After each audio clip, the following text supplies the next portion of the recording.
The faint, rhythmic sound of metal clanking breaks the stillness of a dimly lit room, followed by a sharp gasp. In the corner, a young girl, barely able to move, strains against cold, unyielding chains that bind her wrists. Sweat beads on her forehead, and her breath comes in short, panicked bursts as she desperately tugs at the heavy shackles, her muscles trembling with exhaustion. The camera zooms in on her wide, terrified eyes, eyes that should reflect innocence and joy, yet now carry the weight of an unimaginable fear. Her body is frail, weakened by her disability, but the sheer will to escape overrides the pain. She pulls again, harder this time, the chains rattling louder in the silence as her heart races. Her hands, raw and bruised, ache with the effort, but it's no use. The chains are too tight, too strong. The air is thick with tension, every movement a silent cry for help that falls on deaf ears. In the background, we hear a muffled sound, the distant echo of footsteps approaching, each step sending a jolt of terror through her fragile frame.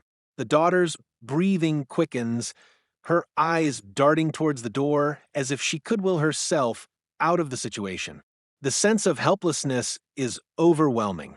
She's trapped by someone who should have protected her, trapped by the very thing that should be her sanctuary, her home. The sound of the chains clinking becomes deafening as she lets out a choked sob, her mind racing for a way out. But no escape comes. The camera lingers on her face, the raw desperation painted in every feature, a silent plea to the world. Why? A beat of silence, and then the door handle twists. Her head snaps towards the sound, her body going rigid with fear. The footsteps stop. The door creaks open slowly. The silhouette of a figure stands in the doorway, a shadow looming over her. A voice, cold and devoid of empathy, breaks the silence. "I told you there's no way out." The camera holds on the girl's expression for a moment, stunned, broken, as the weight of her captivity settles deeper into her soul. Her struggle is no longer a fight for freedom, but a cry for survival. The title flashes in bold letters across the screen. HOA Karen locked my disabled daughter in chains. You won't believe what happened when she tried to escape. Before the chains, before the terror, there was a girl named Emily, full of hope, spirit, and dreams. The camera opens on a quiet morning. Sunlight spills through the half-open window, casting a soft glow over the room. Emily, in her early teens, lies in her bed, a gentle smile playing on her face as the soft hum of a song drifts from her bedside radio. Her room, though modest, is a reflection of her soul, scattered with colorful drawings of flowers, butterflies, and a few pages of unfinished poetry. On her bedside table, a picture frame holds an image of her with her mother, both smiling brightly, their arms around each other, capturing a moment of pure happiness. As the clock ticks toward the start of another day, Emily stretches slowly, her movements careful but fluid. She's not like other kids, but that doesn't stop her from trying to live as though she were. Born with a condition that affects her mobility and strength, she's learned to move at her own pace, relying on a wheelchair for any distance longer than a few steps. Yet, despite the challenges, there is a quiet resilience in her every action. She drags herself out of bed with slow but determined movements, her wheelchair waiting nearby. She wheels herself into the kitchen, humming a tune, her eyes still heavy with sleep, but already filled with a sense of purpose. Her mother, busy preparing breakfast, greets her with a warm smile. "Morning, sweetheart. You're up early today." Emily returns the smile, her eyes shining with a hint of excitement. "I want to get to the park today. The sun's out, and I've been practicing my drawing. I'll finish my butterfly sketch," she says with a quiet, determined confidence that's rare for someone so young. Her mother nods, clearly proud. "We'll go after breakfast. You're doing great with your drawing. You might just be a real artist someday, you know?" Emily's face lights up, a soft blush coloring her cheeks. "Maybe one day," she says, her voice gentle, "but for now, I just want to draw one perfect butterfly." The camera lingers on her as she carefully eats her breakfast, looking out the window with the same quiet longing that fills her every thought. Emily dreams of freedom, the freedom to walk, to run, to explore without barriers. She dreams of a world where her disability doesn't define her, where she can live a life just like anyone else. But for now, she's content with small moments, the moments she shares with her mother, the quiet mornings, the promise of an afternoon in the park, the simple joy of drawing in peace. As she finishes her meal, she wheels herself to the back door, peering out at the world beyond. There, just beyond the fence, she can see the neighborhood kids playing, running across the yard, their laughter carried by the wind. She watches them with a quiet longing in her eyes, but there's no bitterness, only the quiet acceptance of her own reality. Her life, though limited in ways others couldn't understand, is still filled with moments of joy. And in this brief, peaceful moment, it seems as if nothing in the world could take that away. But unknown to her, that peace is about to shatter forever. The scene opens with the sharp, authoritative sound of heels clicking against the pavement, breaking the otherwise peaceful hum of the neighborhood.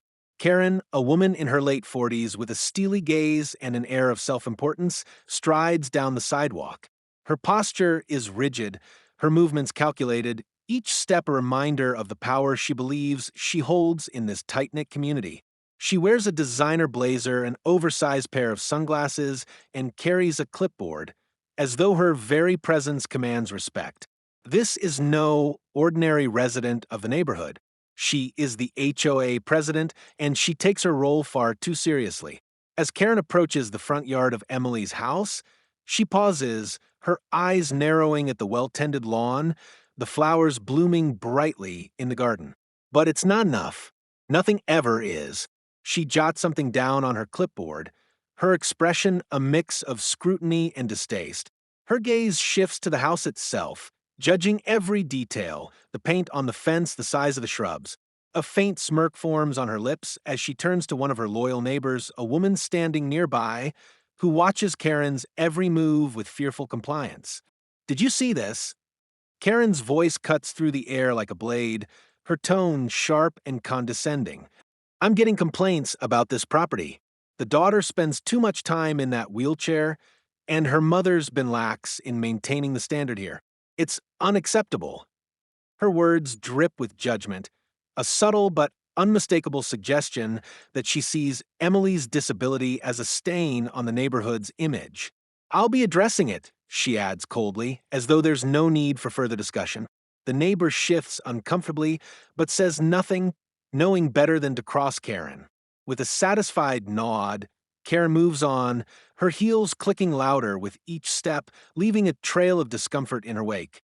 Her eyes scan the neighborhood, making mental notes of any perceived imperfection, any slight deviation from her meticulously crafted version of what this community should look like. Later that afternoon, Karen makes her way to Emily's house, clipboard in hand, ready to enforce her idea of order. She knocks sharply on the door, and after beat, Emily's mother answers. Karen doesn't waste any time with pleasantries. "I'm here to address an issue with your property," she says bluntly, eyes scanning the yard with disdain. "I've received multiple complaints about the state of things around here. You need to do something about the way your daughter spends her time in the front yard. It's bringing down the neighborhood's reputation." Emily's mother, visibly taken aback, tries to keep her composure. "What do you mean?" "She's just enjoying the garden," she replies softly, but Karen cuts her off, her tone dripping with superiority. "A disabled child in a wheelchair sitting outside all day? It's not appropriate. It reflects poorly on the community." The words are cruel, but Karen delivers them with an icy calmness, as if it's the most natural thing in the world. As she turns to leave, Karen shoots a look over her shoulder. "I'll be watching. Make sure this doesn't become a bigger issue." The door closes with a quiet finality, and Emily's mother is left standing there, stunned and uncertain. The camera lingers on Karen as she walks away, her self-satisfied smirk returning. She's a woman who believes her power is unchallenged, and she'll stop at nothing to impose her will, no matter the cost. The days following Karen's visit to Emily's home are a slow, creeping wave of tension. At first, it's subtle, a nagging feeling that something isn't right. Emily's mother tries to continue with their routines, but the shadow of Karen's disapproval lingers over every small action. The garden, once a sanctuary of color and life, now feels like a battlefield. Emily's wheelchair, parked under the old oak tree where she used to sketch butterflies, seems to sit there in defiance of Karen's cruel remarks. But soon, small changes begin to creep in. Karen, with her ever-watchful eyes, begins to patrol the neighborhood with increasing frequency. It's no longer just about Emily's front yard. Now it's about every little detail. The fence is too high, the mailbox is too far from the street, the flowers are unsightly. Emily's mother is forced to comply with each new demand, her stress mounting as Karen tightens her grip on their once peaceful existence. One afternoon, Emily's mother receives a letter from the HOA. It's thick, formal, the words printed in a cold, legalistic typeface. The letter demands that the wheelchair ramp at the front door be removed, citing it as an unsightly addition to the property. Her hands tremble as she reads it. The ramp, what little freedom it provided for Emily to get in and out of the house, is now under threat.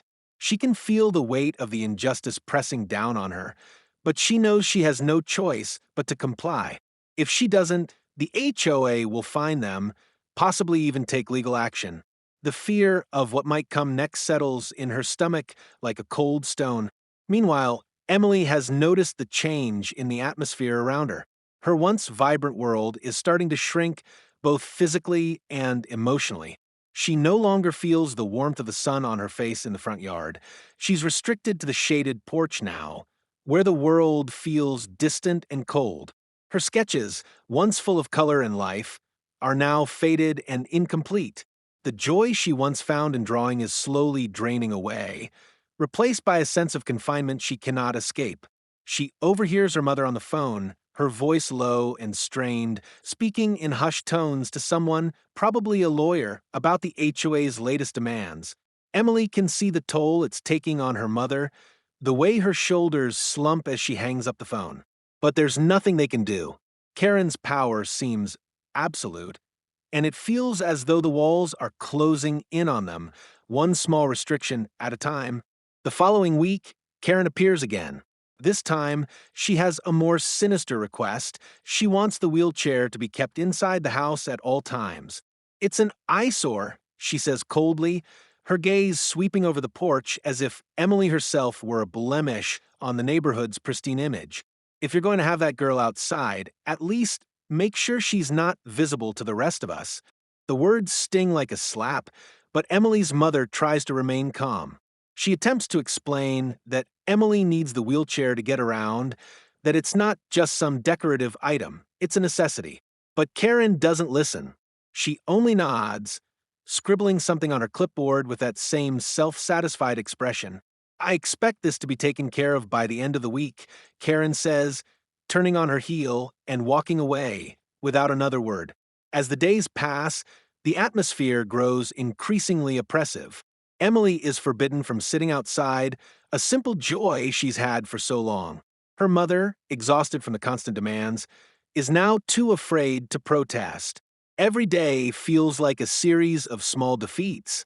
The front yard, the ramp, the wheelchair, it all feels like a game of chess, each piece being taken one by one. Emily's world, once filled with the bright colors of her imagination, is now reduced to the dull, colorless confines of her bedroom. She watches through her window as other children play outside, running freely, their laughter echoing in the distance. A deep ache settles in her chest, but there is no one to comfort her, no one who understands. The worst part, however, isn't the restrictions themselves, it's the way they begin to strip away Emily's dignity. The wheelchair, once a symbol of her ability to navigate the world on her own terms, has now become a source of shame, something hidden away, forced into the dark corners of the house. Emily is no longer seen as a person in her own right. She's an inconvenience, a burden, something that doesn't belong. And as the tension builds, it becomes clear to both her and her mother that they are no longer just battling a neighbor. They're fighting an oppressive force, one that's tightening its grip on their every move. The weight of this realization sinks in like a slow, suffocating tide. There's no end in sight, no escape, just the mounting pressure of Karen's control, the slow but inevitable tightening of the noose around their lives. The desperation had been building inside Emily for weeks, gnawing at her every waking moment. The confines of her room, the endless restrictions, the looming presence of Karen and her cold, suffocating control, it had all become too much. One evening, after another confrontation with Karen, Emily felt something inside her snap. She couldn't take it anymore. The world outside, the one that was supposed to be full of color and freedom, was fading into a distant memory, and Emily's soul was suffocating. It was time to act. She had spent the past few days quietly planning, carefully plotting out her escape. No more hidden wheelchair, no more staying out of sight. She had a plan, a risky one, but one that could work. Emily had noticed that the fence surrounding the yard had a loose board in the far corner, hidden by thick ivy. If she could reach that spot undetected, she might be able to slip through and make it to the park. The thought of fresh air, of freedom, of drawing in the open once again, filled her with a surge of determination. She would do whatever it took to escape the prison Karen had built around her. The night was quiet, too quiet. The house was dark, and her mother had gone to bed early, worn out from the latest set of demands from HOA. Emily waited for the perfect moment, her heart hammering in her chest. She wheeled herself to the back door, her hands shaking as she unlocked it. She could hear the familiar creak of the door as it swung open, but the sound was swallowed by the stillness of the night. Slowly, cautiously, she moved toward the side yard. The moon hung low, casting long shadows across the ground, and Emily maneuvered her wheelchair carefully, her eyes constantly scanning for any sign of movement. The loose board in the fence was just as she remembered it, barely held in place by rusted nails. Emily's breath caught in her throat as she approached, her hands trembling more violently now. She positioned her wheelchair as close to the fence as possible, her heart racing with a mix of fear and anticipation. She tried to push the board open, but it was stiff, stubborn. She gritted her teeth and shoved harder. Finally, with a creak, the board gave way. Her eyes widened, and she pushed through, leaving the comfort of her home behind. For the first time in weeks, she felt a wave of relief wash over her. The air was cool against her face, the world outside her prison suddenly vast and endless. But as Emily moved forward, a faint sound made her blood run cold. Footsteps. Slow, deliberate, and getting closer. Her heart skipped a beat. In a panic, she turned the chair, but it was too late. A voice pierced the silence, sharp, accusing, and unmistakable. "What do you think you're doing?" Emily froze, her blood running cold. She knew that voice. It was Karen. Karen appeared from the shadows, her figure tall and imposing in the moonlight. Her eyes glowed with an unsettling mixture of fury and triumph as she looked down at Emily, caught halfway through her desperate escape. The weight of the situation hit Emily like a ton of bricks. Her stomach twisted with fear, her hands gripping the wheels of the chair so tightly that her knuckles turned white. She knew she had to act fast, but there was no way out now. She was trapped. "Do you think you can just run away?" Karen sneered, taking a step closer. "You're a burden on this neighborhood, Emily, and you think you can just escape the consequences?" Emily's breath came in short, panicked gasps, her mind racing for a solution. But Karen wasn't finished. "I should have known you'd try something like this. You're just like your mother, weak, desperate." Emily's heart pounded in her chest. Her body trembled, not just from fear, but from the crushing sense of hopelessness. She tried to push herself back through the fence, but Karen was already too close. With a swift motion, she grabbed the back of Emily's wheelchair, yanking it back sharply. "You're not going anywhere," Karen spat. "You think the rules don't apply to you? That you can just escape without consequences? Think again." Tears welled up in Emily's eyes as she tried to hold back a sob. She didn't want to be a prisoner anymore. She didn't want to be controlled, confined to a life that wasn't hers. But Karen wasn't listening. With an iron grip, she forced Emily's wheelchair back into the yard, the loose board in the fence slamming shut behind them. The door to freedom, just a few inches away, was now locked out of reach once again. Karen's voice was venomous as she spoke again, her tone dripping with satisfaction. "Next time, don't even think about it," she warned, her gaze cold and unrelenting. "You'll never leave this house. Not as long as I'm in charge." The door to freedom had slammed shut, and for Emily, the crushing weight of the world came crashing down on her all over again. The house was unusually quiet when Emily's mother, Sarah, entered the living room that evening. She had spent the day trying to meet the latest demands from the HOA, but something felt off. There was an unspoken tension in the air, an undercurrent of frustration and worry that had settled over her like a thick fog. As she sank into the couch, her eyes fell on Emily's empty wheelchair abandoned in the hallway. A knot tightened in her stomach. It was too quiet. Emily wasn't in her room. Sarah's heart raced as she quickly checked the house, calling out her daughter's name. The panic was evident in her voice as she rushed from room to room, the thought that her daughter might have tried to escape haunting every step. It was then that the front door opened. Sarah spun around, and her breath caught when she saw Emily wheeling herself back inside, her face pale and streaked with tears. Her wheelchair creaked as Emily pushed it slowly forward, her movements slow and deliberate. There was a sadness in her eyes that Sarah hadn't seen before, one that shattered her heart in a way words could never describe. Before she could ask what happened, Emily's shoulders hunched, and she broke into sobs, the weight of her emotions pouring out in an uncontrollable rush. Sarah rushed to her side, kneeling beside her daughter. "Emily, sweetheart, what happened? Where did you go?" she asked softly, her voice trembling with concern. Emily's words were fragmented, tangled in her distress. I tried to leave, Mom. I tried to go to the park. I wanted to draw outside, just like I used to, but she stopped me. Karen, Emily's voice cracked, the pain in her words more than just physical. "She caught me. I thought I could be free, just for a moment, but Emily couldn't finish the sentence. Her shoulders shook with a mix of fear and helplessness. Sarah's face went pale. The realization hit her like a wave. She had seen Karen's increasing control over the neighborhood, but this was something far darker, far more oppressive than anything she had imagined. "Karen did this?" Sarah whispered, almost as if speaking the name aloud would make the nightmare real.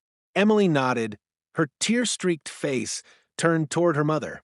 Sarah felt a mixture of fury and fear bubbling up inside her. In a matter of moments, the door to freedom had been shut in Emily's face. The door to something as simple as a moment of peace outside, a moment to feel normal, had been taken away by the very person who was supposed to be the community's protector. Sarah's mind raced as she tried to understand how to help her daughter, to make sure something like this never happened again. But the weight of Karen's power loomed large. What could they do? Sarah had spent years trying to protect Emily from the world's cruelty, but now it felt like even the walls of their own home were closing in. As Sarah held Emily close, a sense of helplessness gripped her heart. She wasn't just fighting for Emily's freedom. She was fighting for their dignity, their right to live without fear. But what could they do against someone like Karen? The questions swirled in Sarah's mind, each one more difficult than the last. Could they take legal action? Could they challenge the HOA's authority? Was there anyone who would listen? But even as the questions piled up, one truth became painfully clear. They were in this alone. "Mom," Emily's voice was shaky but determined, "I can't just stay here forever. We have to do something." Sarah nodded, her eyes filled with both fear and resolve. They had to act, but they had no idea how. The days following Emily's failed escape felt like a slow-motion descent into despair. Karen's grip on the neighborhood and on Emily's life grew tighter with every passing moment. It started with small, cruel adjustments. Her mother, Sarah, would find notes left in the mailbox demanding that the lawn be mowed exactly to Karen's specifications, or that the trees be trimmed so they didn't block the view from the street. It wasn't enough that they had to comply with the HOA's rules. Karen now made it personal. Every corner of their home, every inch of their yard, became a battleground, each demand a reminder of her overbearing power. The smile Karen wore when she walked through the neighborhood was no longer friendly. It was triumphant, as though every restriction she imposed made her feel more untouchable. But Karen didn't stop there. She began to use her authority in more sinister ways, pushing boundaries that no one dared challenge. One afternoon, Sarah came home to find a letter waiting on the doorstep, its envelope marked with the unmistakable emblem of the HOA. As she opened it, her stomach twisted in dread. The letter contained a demand that Emily no longer be allowed outside at all, not even on the porch. The public display of a disabled child is unacceptable, the letter read. For the safety of the neighborhood's image, we require that the disabled child remain indoors at all times. If this request is not met, further action will be taken. The words burned into her mind, each one more cruel than the last. Emily had been confined to her room, but now they were telling her she couldn't even sit on the porch. She was being erased from the world outside, locked away not just physically but emotionally. Sarah was furious, but fear coursed through her veins. What could they do? How could she stand up to this woman without risking losing everything? Emily, who had spent every waking moment trying to make the most of the small joys she had, now felt like a prisoner in her own home. The wheelchair, once her gateway to the world, was now a symbol of everything that had been stolen from her. She felt the walls close in around her as her mother tried to keep up with the relentless demands of the HOA. The moments she'd once cherished, sitting outside, watching the world, sketching in peace, were fading into memories. Every glance out the window, every breath of fresh air, now felt like a reminder of everything she couldn't have. But the real cruelty began when Karen escalated her control. It wasn't enough to limit Emily's freedom. Now, she was determined to isolate her. Sarah began receiving phone calls in the dead of night, threats veiled in the politeness of HOA regulations. If your daughter continues to disrupt the harmony of the neighborhood, I will be forced to take further action, Karen would say, her voice sugar-sweet but laced with malice. When Sarah tried to call on the support of neighbors, she was met with silence. Karen had worked her way into every corner of the community, and anyone who dared speak up was met with subtle retribution. Property value assessments going up, fines for trivial matters, even veiled gossip whispered behind closed doors. Emily had always been close with the other children in the neighborhood, but slowly they began to drift away. It wasn't just the endless warnings from Karen, but the subtle social isolation that began to seep in. Parents, once friendly and welcoming, now kept their children inside, fearful of crossing Karen. Emily was the one they whispered about when they thought no one was listening. The taunts and whispers at school started to creep in. Children who once ran to her side during recess now avoiding her, turning their backs as though she were something to be ashamed of. One evening, Sarah came home from a meeting with a lawyer, feeling utterly defeated. Emily sat by the window in her room, gazing out with hollow eyes, the wheelchair positioned just out of reach, as if the simple act of sitting in it was too painful to bear. It was then that Sarah noticed something that chilled her to the bone. Emily's bedroom door, which was usually left open for her to have some semblance of connection to the outside world, was now locked. The door was never locked, but now it was. "Emily?" Sarah asked, her voice shaking as she moved toward the door. There was no answer. She knocked again, louder this time. "Emily, please open the door." Nothing. A cold sweat broke out across Sarah's forehead as she fumbled for the key. The silence in the house was oppressive, suffocating. She unlocked the door, and what she saw inside made her stomach lurch. Emily was sitting in the middle of the floor, her wheelchair across the room, her eyes staring vacantly at the wall. The air felt heavy, suffused with an unspoken sadness. Emily didn't look at her mother as she entered, as though she had been waiting for her to come, as though this silence had been going on for far too long. I'm so sorry, sweetheart," Sarah whispered, kneeling beside her daughter. Emily didn't respond, her face a blank canvas of emotionless pain. But the bruises on her wrists, marks from where she had tried to force the door open, marks from where she had fought against being confined, spoke volumes. The real prison wasn't just the walls of the house, it was the emotional chains that Karen had placed around their lives. The cruelty of the HOA president, her hunger for control, had gone from subtle to suffocating. And now Emily, once full of light and dreams, was locked in a room, no longer even able to see the world beyond the walls of her own home. The isolation was complete, the darkness absolute. And with it came a realization as sharp as a blade. Karen wasn't just trying to control their home. She was trying to break their spirit. Emily had reached the breaking point. Her spirit, once vibrant and full of life, was beginning to crack under the weight of Karen's cruelty, but something inside her refused to surrender completely. It wasn't just the confinement that stung, it was the feeling of powerlessness, the knowledge that someone so small, so vindictive, could control her entire world. But the more Karen pushed, the more Emily began to change. She wasn't just a helpless girl anymore. Emily had begun to see her captivity through a different lens, not as a prison, but as a problem to be solved. One night, after the house had fallen into its usual uneasy silence, Emily began her work. Her wheelchair, though a constant reminder of her limitations, had become her tool, her ally in this silent rebellion. She sat in her room, the dim light from the street lamp outside casting shadows on the walls, and began sketching her plan. It was almost mechanical now. Every inch of the house, every move she had to make, had to be calculated down to the smallest detail. She drew out the layout of the house, marking the back door, the window she could crawl through if necessary, and the loose board in the fence she discovered months ago. But now, she wasn't just trying to escape to the park for an afternoon of drawing. This time, she needed to disappear for good. Her first obstacle was the ever-present watch of Karen. Emily knew she couldn't just leave when the sun set. Karen had been staying up later, pacing around the neighborhood like a hawk, watching its prey. So, Emily had to be smarter. She couldn't rely on the house's exterior doors. She'd been locked in her room too many times to know that. Instead, she began working on an escape route that no one, especially Karen, would suspect. Emily had noticed something peculiar about the back fence. It wasn't just a weak board that could be pushed out. There was a section of the fence near the garden gate where the boards were loose enough that they could be slipped out of place, making a small enough gap for her to fit through. The trick would be to do it without being seen. But the physical barriers weren't her only challenge. Emily had to prepare for Karen's retaliation.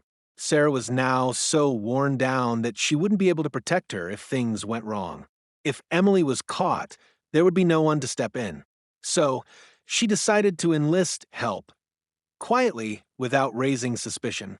There were a few neighbors who still weren't fully under Karen's thumb, though they'd remained mostly silent out of fear. One of them, Mrs. Harper, an older woman who lived 2 doors down, had always been kind to Emily, offering her an occasional smile or a brief chat when she could. Sarah had known her to be a woman of integrity, someone who might be willing to help if Emily could just get close enough. Emily wasn't sure how much help Mrs. Harper could provide, but she needed someone to act as a backup, someone who could step in if things went wrong. The first step was simple. She'd need to communicate with Mrs. Harper without being seen. The next morning, she wheeled herself to the window as the sun rose, her eyes searching for Mrs. Harper's familiar face in her garden. It wasn't hard to spot her, the old woman pulling weeds near the rose bushes. Emily held her breath, looking down at the note she'd written in her sketchbook, the paper folded carefully into a small square. She knew she had only moments before anyone would notice her. So with trembling hands, she tossed the note into the wind, praying that it would land in Mrs. Harper's yard. As the paper fluttered to the ground, Emily watched anxiously. Minutes later, Mrs. Harper stooped down and picked it up. She unfolded the note with cautious curiosity, her brow furrowed as she read the simple message. I need help. I have a plan. Meet me tonight. Emily, there was no time to waste now. Emily's heart raced with the mix of fear and excitement. She knew it would be dangerous. Karen would be on high alert now, especially after the incident with the wheelchair. But this was the only chance she had. If she didn't act soon, She might lose her chance at freedom forever. As dusk settled in, Emily prepared for the next phase of her plan. She practiced the movements in her mind, memorizing the path she would take to the back gate, the steps she would need to maneuver to avoid the creaking floorboards, and the exact moment when she would slip through the gap in the fence. Everything had to be flawless. There could be no hesitation. And that night, as the house settled into darkness, Emily wheeled herself quietly toward the door, determined. Every breath, every movement was a calculated risk, but she was no longer a passive observer in her own life. She was taking control. With one last glance at the door that kept her trapped inside, Emily opened the window, just wide enough to slip through without making a sound, and for the first time in weeks, she stepped into the night air, her heart pounding but filled with a sense of purpose she hadn't felt in far too long. This time, she was going to break free. The night air felt cold against Emily's skin as she eased herself through the narrow gap in the fence, her breath shallow and quick. The world outside the walls of her prison seemed vast, filled with possibilities she hadn't dared to dream of for far too long. Every nerve in her body hummed with a sense of freedom as she moved forward, inching closer to the park and to the life she had almost forgotten she could have. She hadn't heard a sound from Karen all evening. The timing was perfect. Sarah was asleep, and the neighborhood seemed eerily quiet. But it wasn't just the silence that had Emily's heart pounding, it was the weight of her plan. This was it. This was the moment that could change everything. With each turn of her wheels, the world outside grew louder, more alive, as though welcoming her back into it. The wind stirred the trees in the distance, their rustling like a promise of something more, something better. She could almost taste it. Freedom was within her grasp. She thought of the moments she could spend under the open sky, of painting her dreams on the canvas of the world. She thought of sitting by the lake, the sunlight warm on her face, and her heart swelled with hope. But there was no turning back now. There was no room for second thoughts. However, as she neared the edge of the yard, her hope faltered for just a moment. A sharp sound pierced the silence, a screech of metal against metal, the sound of a door opening. Emily's heart skipped a beat. She froze, every muscle tensing as she looked back toward the house. The faint silhouette of Karen appeared in the doorway, her figure framed by the porch light. Emily's blood ran cold. She had to move. Now, with a swift, practiced motion, she pushed herself further down the side of the yard, toward the bushes that would conceal her escape. She could hear her breath quicken, the panic rising in her chest. She didn't have much time. Her wheels squeaked as she maneuvered herself faster, a jolt of adrenaline pumping through her veins. The fence was just ahead. She could make it. She had to. But just as she reached the loose section of the fence, the ground beneath her chair shifted. One of the wheels caught on a jagged rock hidden in the grass, and in that split second, her entire plan unraveled. The chair tipped, and before she could react, she fell forward, her body crashing to the ground with a thud. The pain was immediate, sharp, but it didn't matter. What mattered was the sound, the unmistakable sound of Karen's footsteps drawing closer. Panic surged through her like an electric current. She tried to push herself back up, but the world around her spun. She couldn't get back on her wheels fast enough. Every second felt like an eternity. Emily, Karen's voice was as cold as it was commanding. What do you think you're doing? Emily's heart sank as she looked up to see Karen standing just a few feet away, her arms crossed in an almost triumphant stance. There was no escaping now. It was over. Every ounce of hope Emily had clung to evaporated in an instant, replaced by the crushing weight of defeat. She was caught again, trapped in the very same nightmare she'd been trying to escape. For a moment, all Emily could do was stare at Karen, her breath coming in ragged gasps. She felt the tears welling up in her eyes, but she didn't want to cry. She couldn't. She was too tired, too broken. Karen's expression twisted into something darker, more menacing. "You really thought you could get away?" she sneered. "Did you think I wouldn't find out? You're not going anywhere, Emily. Not now, not ever." Emily struggled to find the strength to push herself upright, her arms shaking from the effort. But Karen wasn't done yet. She stepped forward, her shoes clicking on the pavement, and yanked the back of Emily's wheelchair with enough force to send her crashing back onto the ground. The humiliation hit her like a physical blow. She could hear Karen's cruel laugh echoing in the night, a sound that would haunt her for the rest of her life. "You think you're special?"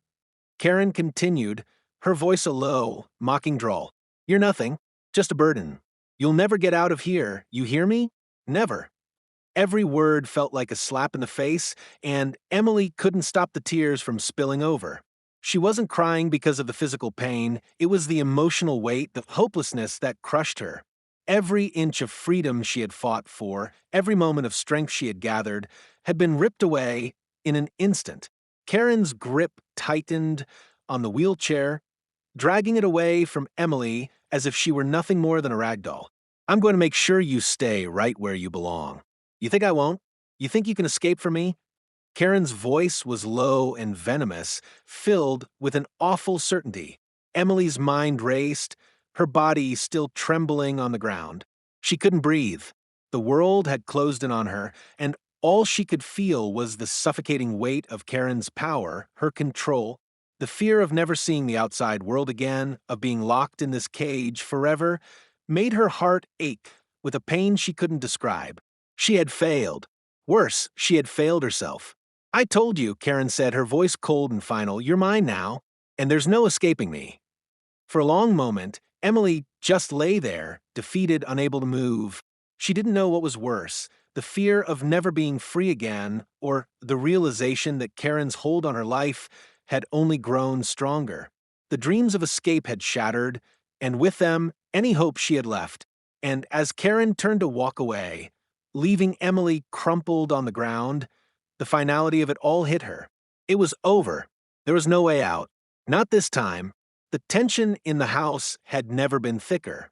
Emily sat by the window, her wheelchair pushed close enough for her to stare out at the empty streets. Her hands rested on the armrests, her fingers curling in and out as if trying to grip onto something solid, anything that could anchor her in a world that now seemed to be slipping through her fingers. Her mother, Sarah, stood nearby, pacing back and forth with her brow furrowed in deep thought. The silence between them was heavy, filled with the weight of 1,000 unspoken words. Emily knew her mother had been trying to hold it all together, but the cracks were beginning to show. She wasn't sure how much more either of them could take.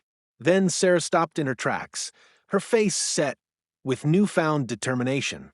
"Enough is enough," she muttered under her breath, her voice trembling but resolute. "I won't let her do this anymore." Emily's eyes lifted to meet her mother's gaze, sensing a change. This wasn't the soft, fearful Sarah who had been hoping for things to just blow over. This was a mother who had finally hit her breaking point. "What are you going to do, Mom?" Emily asked quietly, her voice barely above a whisper. "I'm going to fight back," Sarah replied, a flicker of anger in her eyes. "We're going to make sure she can't control us anymore." Her words were slow, deliberate, as if she were reassuring herself as much as Emily. "I've been researching everything I can about this HOA. There's got to be something we can do." Emily could see the fire rekindling in her mother's eyes, the same fire she remembered from when Sarah used to stand up to the world with strength and confidence.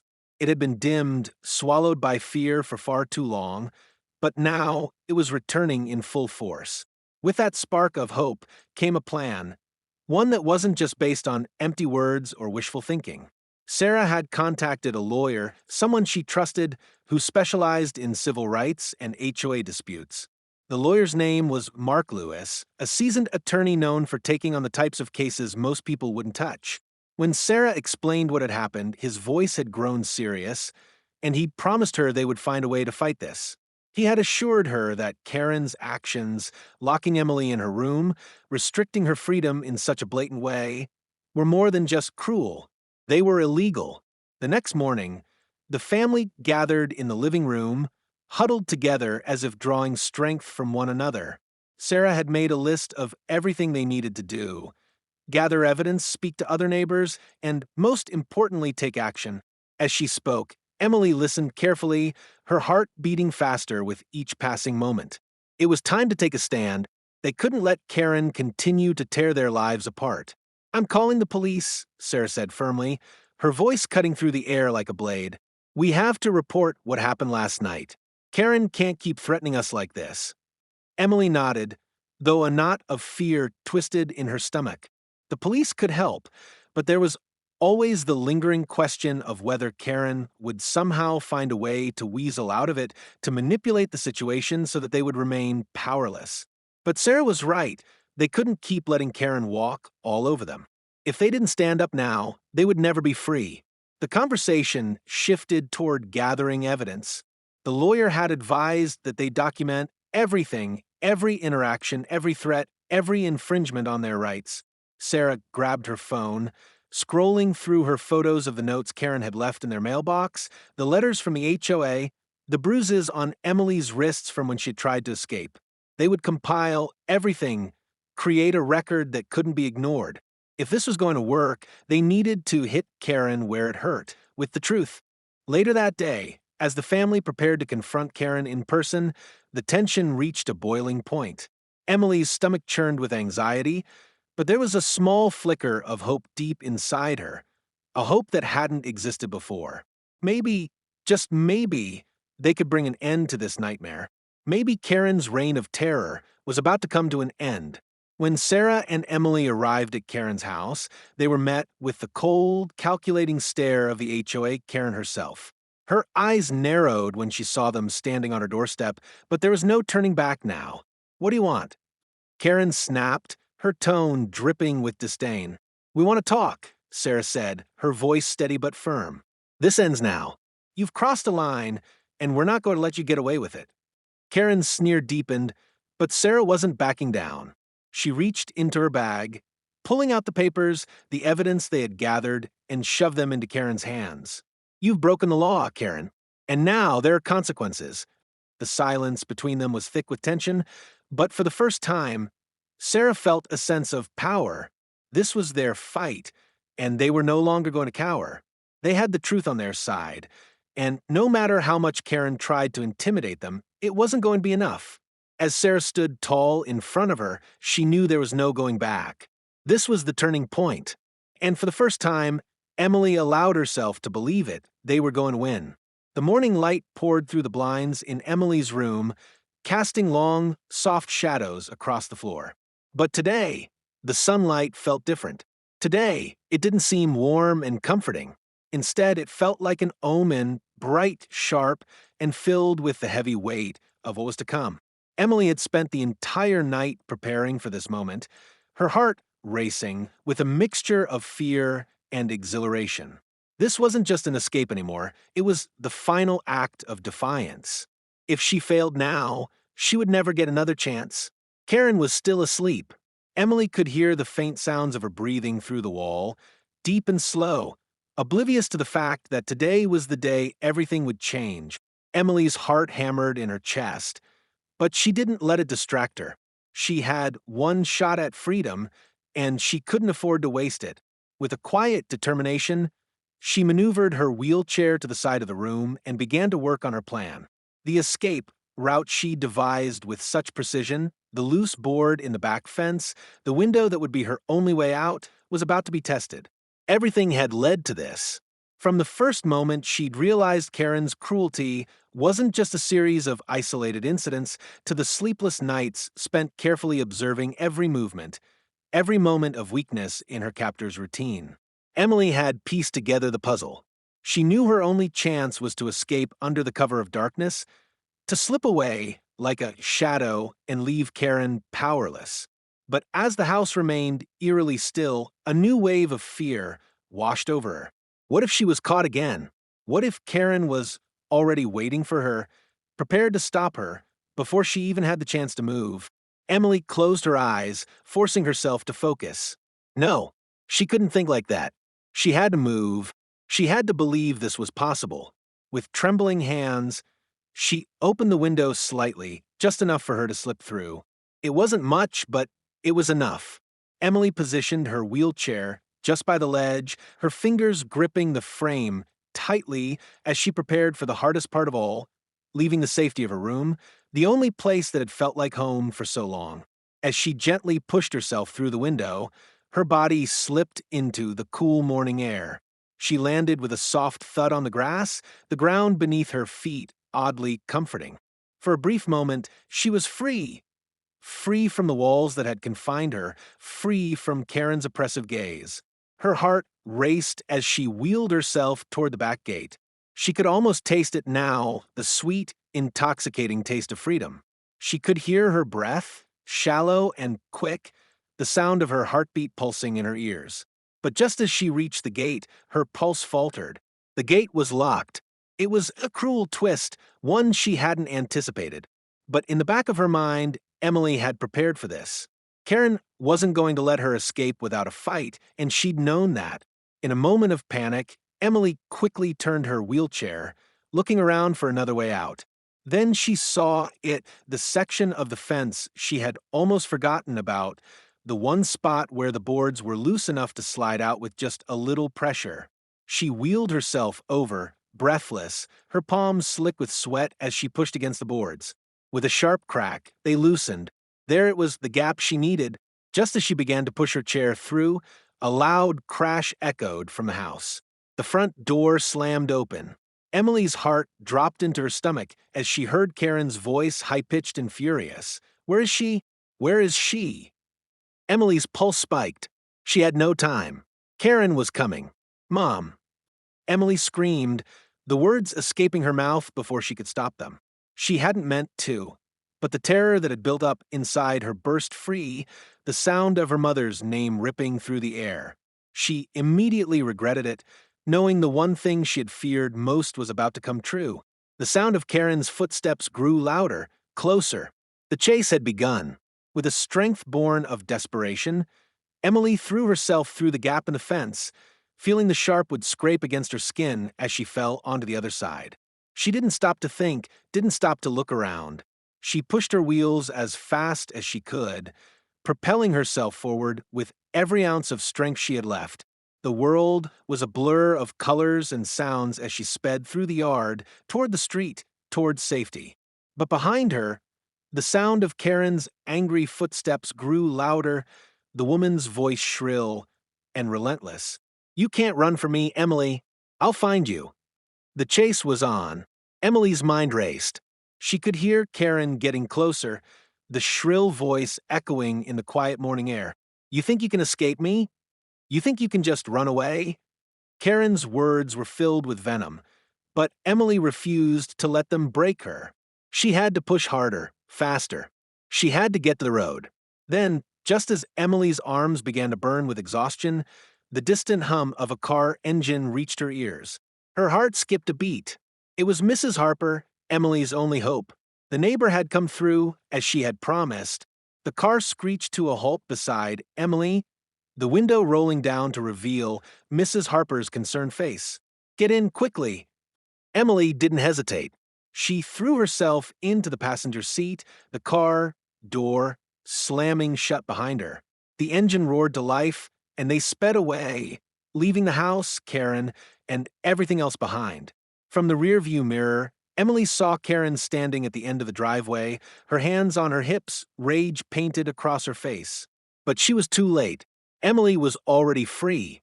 As the car sped down the road, Emily's body trembled with the release of tension. Her heart, which had been caught in a vice for so long, finally began to slow. She was safe. She was free. The weight of the escape didn't fully hit her until they reached a small, safe house just outside of town, Mrs. Harper's place, a quiet little haven far away from Karen's reach. Emily sat in the passenger seat, staring out the window as the reality of what she had just done settled in. She was free. She was free. For the first time in what felt like forever, Emily allowed herself to breathe. And for the first time, she knew this was just the beginning. The house was quiet now, a peacefulness that Emily had never known before settling in around her like a soft blanket. It was a feeling she had longed for, yet had never dared to believe could be hers. The chaos of the past weeks, of Karen's cruelty, the fear, the constant feeling of being trapped, seemed so far away now, like a distant nightmare she was finally waking up from. She sat on the couch, her mother Sarah beside her, both of them wrapped in the warmth of each other's presence. Emily could hear the faint hum of the refrigerator in the kitchen, a sound so ordinary, so peaceful, that it almost made her smile. It felt like a dream, this calmness. They had made it out. They had fought back and won. Do you feel it, Mom? Emily's voice broke the silence, quiet but full of awe. It's like I can breathe again. Sarah smiled, the lines of stress and worry from the past month slowly fading from her face. I do, she whispered, her hand gently resting on Emily's. I'm so proud of you. You're stronger than you know. For the first time in ages, Emily truly believed it. She had been through so much, more than anyone her age should have to endure, but now, with the nightmare behind her, she understood just how resilient she was. It wasn't just her escape from the physical chains of Karen's abuse. It was the strength she had found within herself to keep fighting, to keep dreaming of freedom despite the odds. The daughter who had been locked away, confined to a life of fear and helplessness, was no longer that person. She was something stronger, braver. She was free. And the family, Sarah, too, had been transformed. Sarah's earlier resolve, the way she had fought back against Karen's cruelty, was a testament to her own strength. The mother who had once been fearful, who had been controlled by the same terror Emily had faced, had now stood beside her daughter, refusing to let fear dictate their lives any longer. Together, they had found their way out of the darkness. As the days passed, life slowly returned to a sense of normalcy, but it was a new normal. Emily began to feel the weight of her past lift, her wheelchair no longer just a symbol of confinement, but a tool that carried her toward the future. With the help of friends and family, they reported Karen to the authorities. The HOA Karen, her reign of terror finally exposed, faced the consequences of her actions, both legally and within the community. It wasn't an easy victory, but it was one that made Emily feel empowered, knowing that Karen would no longer be able to harm anyone else. In the quiet moments after the whirlwind of legal action and new beginnings settled, Emily would reflect on what she had endured. She had lived in a world of constant fear, but now, looking back, she could see how far she had come, how far they had come. She wasn't just the girl who had been locked away in chains anymore. She was the daughter who had fought for her freedom, the girl who had found strength when there seemed to be none left. And as she sat with her mother, wrapped in the warmth of love and safety, she knew, deep down, that the future was hers to shape.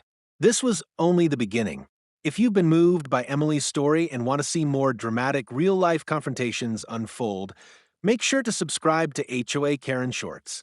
Stay tuned for more shocking moments, emotional journeys, and powerful stories. Don't miss out. Hit that notification bell so you never miss an update.